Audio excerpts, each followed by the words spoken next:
What's up, everyone? Jason Gilbo here with Nick Tasso breaking down our favorite GPP bets for today's slate. I got a full 15 games. We have cores on our hands. Usually we don't like to talk about cores, but this is a night where you and I we kind of leaked in a few players from cores.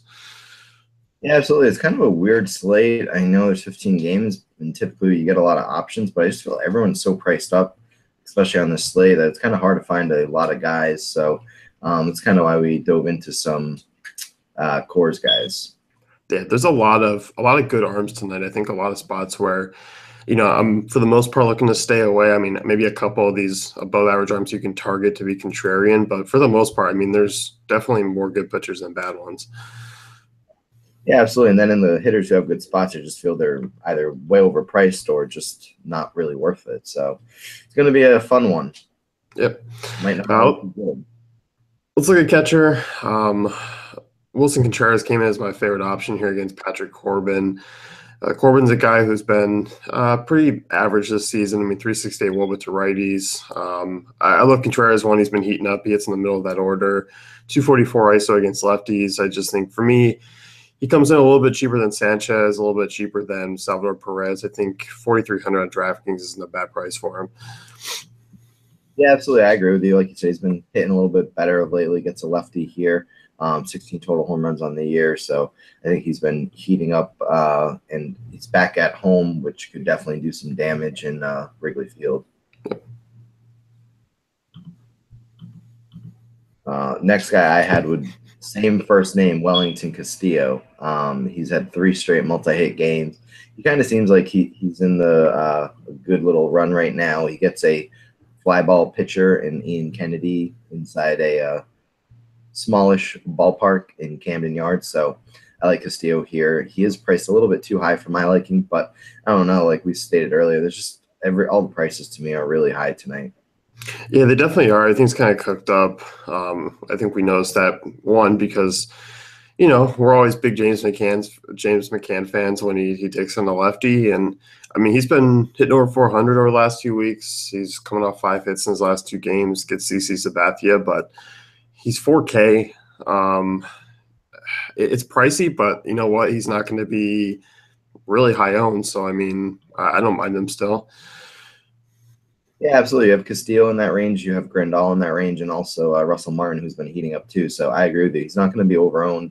It's a good ballpark for him, and we all know Sabathia really isn't that same pitcher anymore that he once was. So I can kind of see rostering him. I mean, if you can fit him, but I think you should be able to. Yeah, I think so.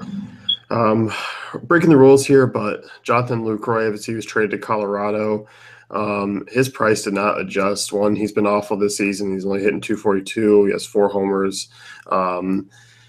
He hasn't shown a ton of power, but this move obviously could help him out. And I don't mind if he's going to be popular, but 2,900 on DraftKings, that saves me a ton of cash at a slate where I'm not too excited about it, but this is a good spot for him. I mean, I could see just diving down and paying that price to save some cash.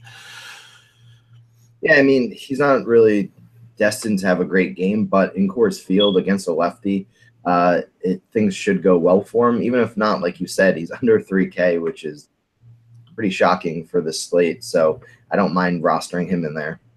Yeah, I mean, he's 3,200 on FanDuel. Obviously, you're not getting the same discount, but you have James McCann over there who is cheap. He's only 2,600, so I think you can kind of flip-flop between the sites about how you're using your value catcher. Yeah, absolutely. And my last guy would be Buster Posey. I just think he's priced too low against the lefty tonight. I know it's obviously not a great ballpark, but in his career, he's really mashed lefties, and Manaea is okay, but I think Posey could get the better of him. Plus, he's only 3,700 on DraftKings, so I don't mind that price tag at all.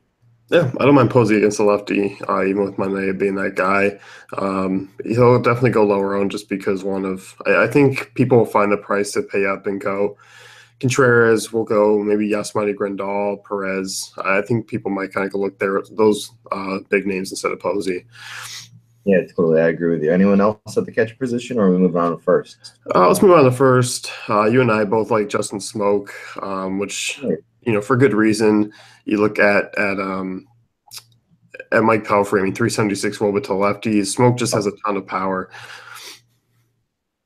Yeah, absolutely. He's on a 7-game hit streak, and he's just been phenomenal in that span. Got a few home runs. Good ballpark for him, obviously. Still, it's not like Toronto, but in Chicago. I know it's had a few down years, but it's still a good ballpark for hitters. And like you said, Smoke's just been on fire and going up against Pelfrey.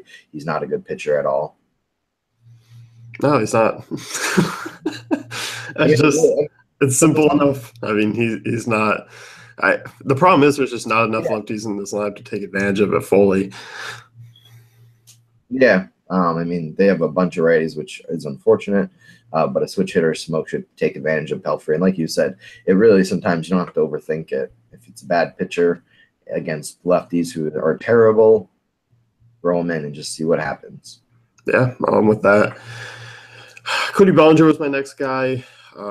Lucas Sims, I think, is a talented young arm. He's going to be a guy to keep an eye on moving forward, but tonight, not so much. Struggle with home runs down the minors. This is a guy who is right-handed.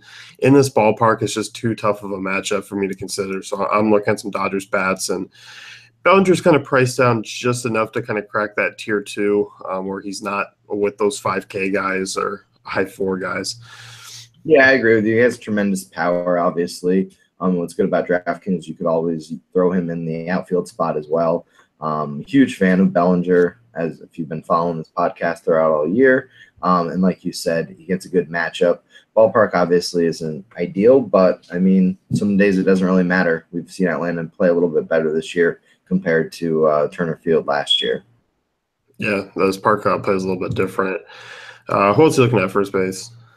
Lucas Duda, I mean, he has 3 home runs over his past 4 games. Now with the Rays, obviously been doing well. And Fire's just one of those guys who can kind of lose it every once in a while and give up a couple home runs. And I think that might be the scenario tonight with Duda. Yep. Yeah, no, I don't mind him. I like Lucas Duda's move to the AL East. He's going to play in a nice stretch of ballparks here. I mean, we saw in Yankee Stadium, he already took advantage, and Minute Maid's pretty friendly for lefty power, too. Yeah, absolutely. And Houston is such a good ballpark. So if he's able to pull the ball to right field, it's going to somewhat be similar to Yankee Stadium. Miguel Cabrera, far too cheap for me in this matchup. Yeah, I know the power really hasn't been there this year, but this is a good spot. He's got 370 WOBA off lefties this year. CC Sabathia, you're merely average lefty at best. In this ballpark, I think if you need a value, he just kind of stands out of the guys around him. I mean, I know Mike Napoli's there, Yonder Alonso, Josh Bell, but I think Cabrera kind of takes the cake in that range. Yeah, I agree with you there. I mean, it's weird to see Miguel Cabrera down at 3,700 on DraftKings, but it is what it is. It's 2017, and he's clearly not the same hitter that he was in the past, even though I think, next year he's getting 30 mil or the year after that. So good job, Dave Dombrowski. So I do like him here. It's a good ballpark, good matchup. And even though he hasn't had that much power, it seems lately that he's been getting a lot of multi-hit games. So I don't mind rostering him there at that price tag. No, and I know obviously we look for the power, but as you said, I mean, 3,700. If this guy gets you double-digit FanDuel or DK points, I mean, you're not out of it. Yeah, absolutely. And that same range really would be Matt Holliday. I just think he's going to go way under Owen tonight. He's only 3,500 on DraftKings. You look at the guys who are hitting in front of him, he has a lot of opportunity to knock in runs RBI-wise. So I kind of like him here. Yep, I'm with you. Let's move to second base. You and I each had a top name here, but, we're different. You're looking at Altuve going up against Archer. Altuve's been, red hot. Yeah, Altuve really is. I know Archer is a good pitcher, but Altuve is also a good hitter, and in that ballpark, he's been phenomenal all year. So I really don't have any issues rostering him. Obviously, at his price tag, it's not ideal, but going up against Archer should really lower his ownership rate. So game theory, you have to think that it's really worth it to roster him against a good pitcher for that small scenario that he might do something. Yeah, I definitely don't mind going to him. I look, even with the lefty on lefty matchup, Daniel Murphy's in play for me here. He's cheaper than a couple of the other guys. I think he's got a pretty good discount. I mean, his numbers off lefties this year: 516 WOBA, 375 ISO. I mean, despite the lefty matchup, he absolutely crushes them still. Absolutely. I really love Murphy almost every single game, even though he's over his last 4 games or so. But yeah, throw him in, see what happens. I mean, Washington really didn't do much offensively yesterday either, but they might come back out, knock the starter around a little bit, and get the bullpen, and that might help out Murphy here. Yeah, I think so. You and I both agree. I mean, Mariners bats in general are just underpriced and brought up possibly because it was Darvish pitching yesterday or scheduled to pitch today. But Robinson Cano against Nick Martinez at a pretty good discount. He should be pretty popular, but I think in terms of upside and points per dollar, I mean, he's one of the top options. Yeah, I really don't care that he's going to be highly owned, but like you said, top option. Nick Martinez is not good, even though every time I crap on him, he somewhat has a good game. So just be wary of that. But it is August, and this is in Texas Stadium, so it's going to heat up, and I think Cano could do some damage here. Yeah, I think so too. There wasn't any cheap guys that I really liked, which I'm kind of bummed at the position. I mean, guys that I usually like to play, like, Eric Sogard or Jed Lowry, they're just not in matchups I want to use. Yeah, and even my boy Daniel Descalso's got a lefty going, so I think I'm going to avoid him. Yeah, I think you're kind of staying in this mid range. I think Cano is probably the lowest I'm going. Yeah, it was Slim Pickens. Third base, this is a loaded position. You got obviously Nolan Arenado, who's facing off against a lefty in Coors. He deserves the high price tag. He deserves all his ownership, but you can definitely make some pivots away. I know you like Mike Moustakas, but over on FanDuel. Yeah, Moustakas and even Eduardo Nunez, I like both those guys, but only on FanDuel. They should nowhere near be the top on DraftKings like they are tonight, even though both have decent matchups. Not 100% sure why Nunez is so high because Carrasco is a good pitcher, but I'm not going to sit here and argue that. So throw him on FanDuel. I like them. Moustakas, it's 30 home runs, which is just crazy, and he bats 6, which I don't get why he doesn't bat a little bit higher in the order, but it's not my decision to make. But he is priced nicely on FanDuel, so I like him. And Nunez kind of has looked really good since joining the Red Sox. Hopefully rejuvenates them. It's just I can't pay those prices on DraftKings. Yeah, I can't either. I just, if I'm going up top, it's Arenado. I think the first maybe move you can make up in that tier is maybe Anthony Rendon against the lefty just because his numbers are phenomenal. But I love the Freddie Freeman and Chris Bryant price tags on DraftKings. So I think, as you said, those guys are in play over on FanDuel. I like those calls. And then DK, that mid range, I think Freeman and Bryant are just the most interesting. You look at Freeman, 454 wall with 354 ISO. Kenta Maeda is pretty average against lefties. He doesn't strike out a ton of guys either. And Freeman just in that ballpark playing at home. I mean, he's always a guy who I think right now is going to be less than 15% owned. Yeah, and you really can't go wrong with either of those two guys, both in pretty good matchups. And obviously, we basically every single time we talk about Freeman, and it's no different tonight. Just keep plugging them in. If you were to dig a little bit further down, a couple of guys that I like would be Josh Donaldson. I know he's had an underwhelming season, was hurt for a little bit, but power really hasn't been there. But at the end of the day, it's Mike Pelfrey, and he's under 4K, which you absolutely never see on DraftKings. So I kind of am going to throw him in there. And then obviously, too, staying with the Mariners, Kyle Seager, because he was projected to face Yu Darvish. He's right at 4K as well. Yeah, I'm with you. I love Seager. A name that just popped up for me, though, Nick Castellanos against the lefty. 386 well with 352 ISO this year. I think should get overlooked, just kind of like he got overlooked for me right now. With Donaldson in that price range, with Seager in that price range, even Manny Machado, I mean, I just don't think a lot of people are going to gravitate towards him. No, absolutely not. You're going to have extremely low ownership on him. And who knows, he might see a good spot in the batting order like he has a lot of times this year. Let's talk shortstop. This is a spot where I don't mind going to Coors again. I don't know if I can pay all the way up for Corey Seager. I don't know if I can obviously use some of these guys like Elvis Andrus at their price tags. But Trevor Story, I'll take a look at, 4,500 on DraftKings against a lefty. And Mats is just not missing a lot of bats right now. He's been really struggling against some bad offenses that you'd expect him to dominate. So unless, the usual baseball thing occurs and he goes and pitches a good outing here in Coors, I just don't see him kind of dominating this Colorado team. Yeah, I agree with you. Mats really has been underwhelming this year. And personally, I'm not a huge fan of the shortstop position tonight, especially at the top. So I think the most highest priced guy I would go with would be Story. He was facing a lefty, obviously. Matz is who he is. And like you said, he could have a good game, but most likely not in Colorado. So I think I'd throw Story in there if I'm going to pay up. Yeah, I'm with you, and you and I both on the same page. Another Mariners bat, Gene Segura, leading off here. Seattle with the high total. Nick Martinez, I mean, bat against both sides of the plate. Segura's just underpriced here. Yeah, absolutely. I know Segura has kind of cooled off lately, but he still is basically getting almost one hit a game at least. And against Nick Martinez, obviously that one hit could turn into two or three. So I definitely like him here. And then the only other guy I like is Paul DeJong, a little bit more so on FanDuel just because of his price tag. I think around the 3,000 range is still pretty good for him. He just hits in the middle of the order, and he still has enough production at that price tag.